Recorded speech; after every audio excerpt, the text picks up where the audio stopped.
When you solve these equations, we're going to use a shortcut. I could expand and then use the quadratic formula, but because we already have something written as a perfect square, we're just going to get the perfect square by itself. To do that, I'm going to get rid of the minus 49 by adding 49 to both sides. Now I can continue solving by undoing the squaring by taking the square root. And if I square root both sides, don't forget that you get both the positive and the negative. So the square root of x minus 9 squared is going to be just u minus 9. But the square root of 49 is both positive and negative 7. This ends up creating two separate equations to solve. We have u minus 9 equals positive 7, and we have u minus 9 equals negative 7.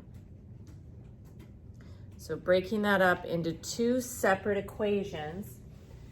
Now I'm going to get u by itself, so let's add 9 to both sides. And I end up with 16. And if I add 9 to both sides here, I'm going to end up with 2. So step 1 was to get the perfect square by itself. Then I was able to square root. When you do take the square root, make sure you remember you get both positive and negative. And so that ends up creating two separate equations to solve. Okay, so let's look at one more where the square root is not a perfect square. So getting the perfect square by itself, I'm going to add 75. Now that I have my perfect square by itself, I'm going to take the square root of both sides. And when I do take the square root of both sides, the left-hand side becomes u minus 10, but the right-hand side is both positive and negative square root of 75.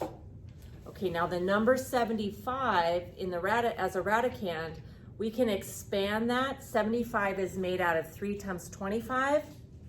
And 25 is 5 times 5.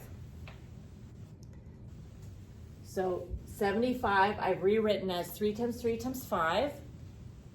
When simplifying a root, you're looking for 2 of a kind.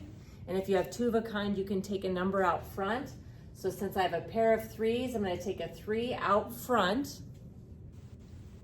So I end up here with positive and negative 3 square root 5. Now that plus or minus means we have two separate equations to solve. So let's break that apart. I have u minus 10 is equal to the positive 3 root 5. And I also have u minus 10 equals negative 3 root 5. To finish getting u by itself, I'm going to add 10. And if I add 10, I end up with 10 plus 3 roots of 5. And then here, if I add 10, I'm going to end up with 10 minus 3 roots of 5.